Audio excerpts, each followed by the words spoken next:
It's HCTV. Come on. HCTV. That's right. HCTV. In your house. HCTV. HCTV. Come on. It's HCTV. That's right. In your house. What you watching?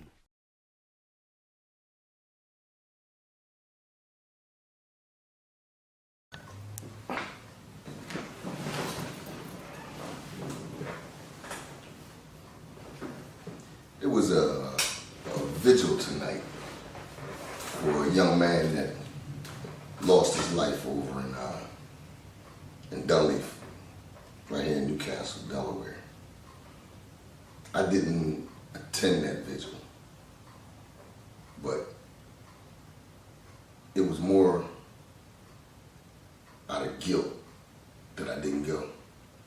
But before I really explain that, the first thing I really want to do is I really want to give my condolences to that family, because they lost a loved one tonight, and they lost him senselessly. But getting back to why I didn't go, why I say it was more out of guilt that I didn't go, is because I used to see that young man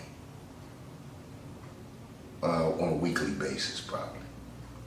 And whenever I did see him, I would see him at the store or just in the neighborhood or maybe over here at my shop.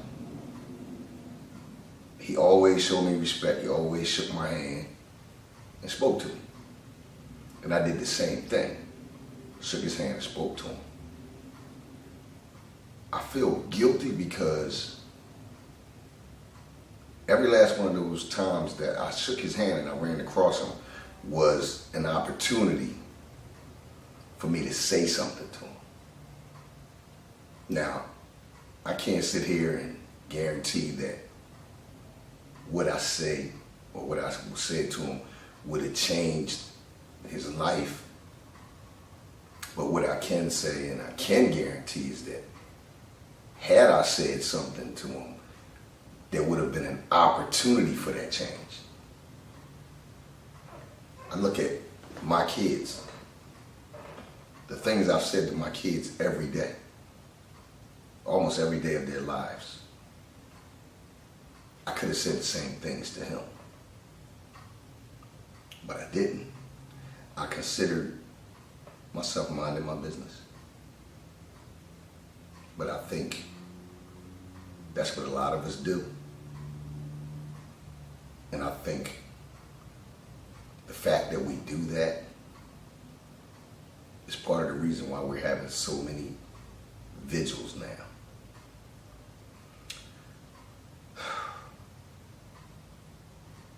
I was watching a show on National Geographic, and I've told this story a number of times.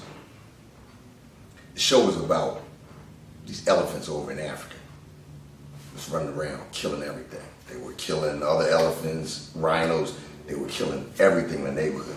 So the scientists went over to see if they can examine and find out what was causing this.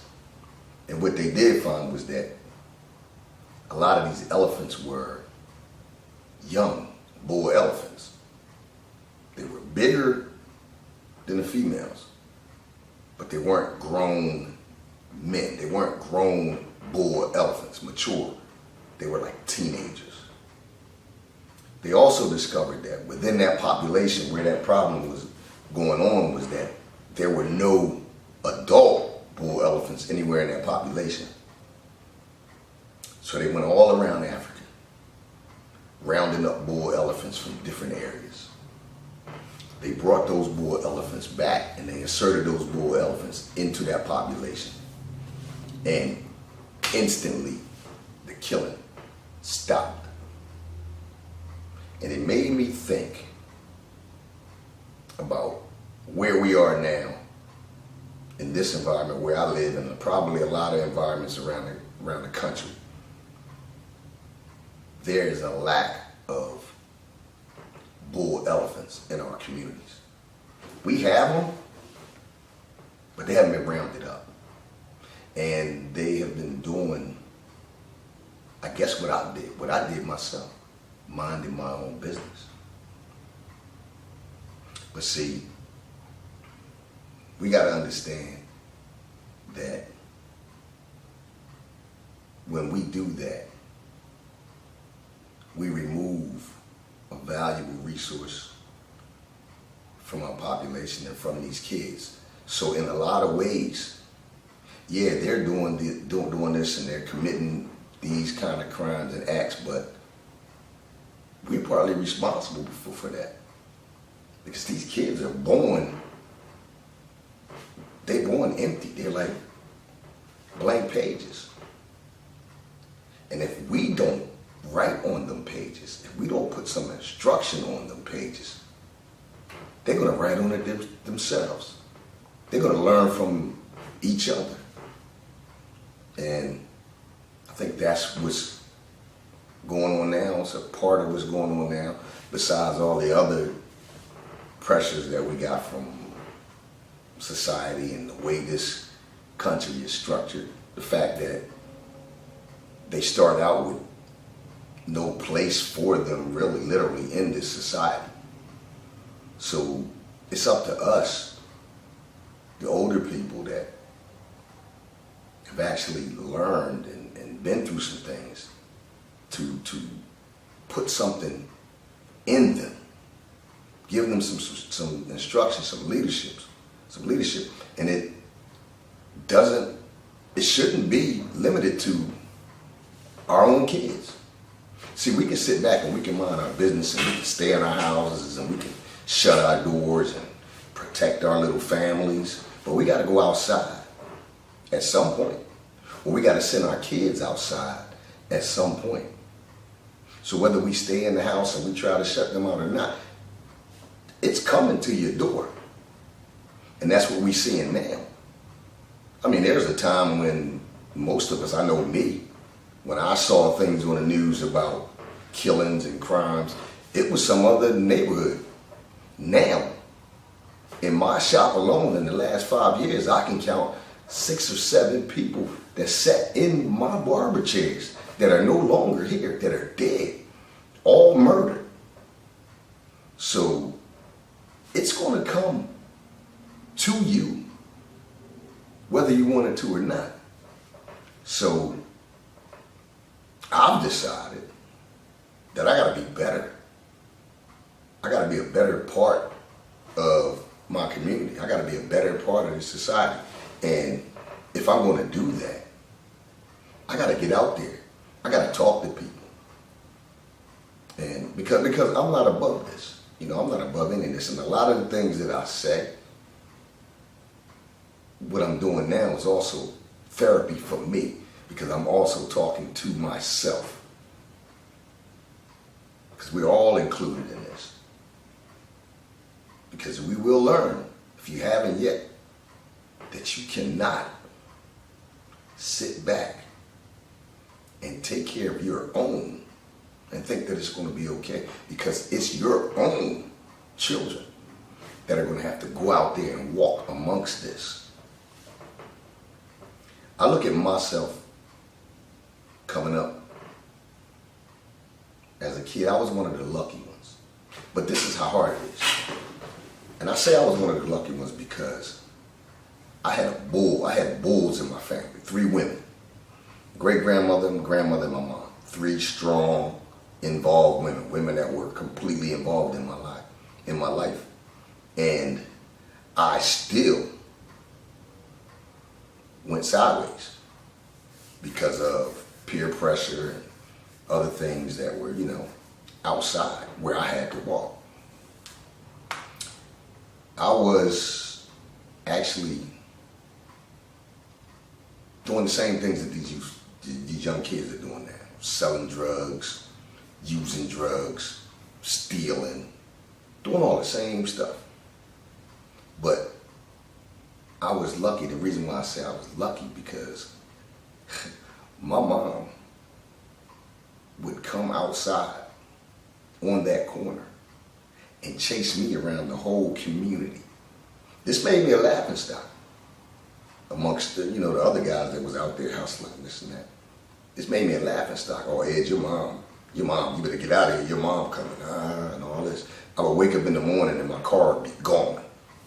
My mom would, while I'm asleep, come take my car. Anything she could do to make it harder for me, she did.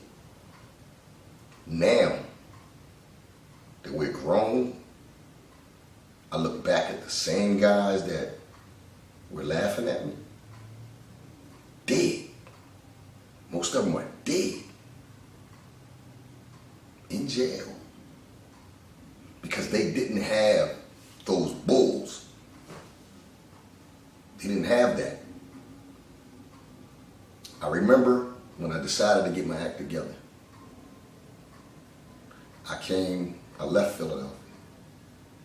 When I left, before I left, I was living in the home with my grandmother, and there was my cousin and my uncle. So us three were living with my grandmother.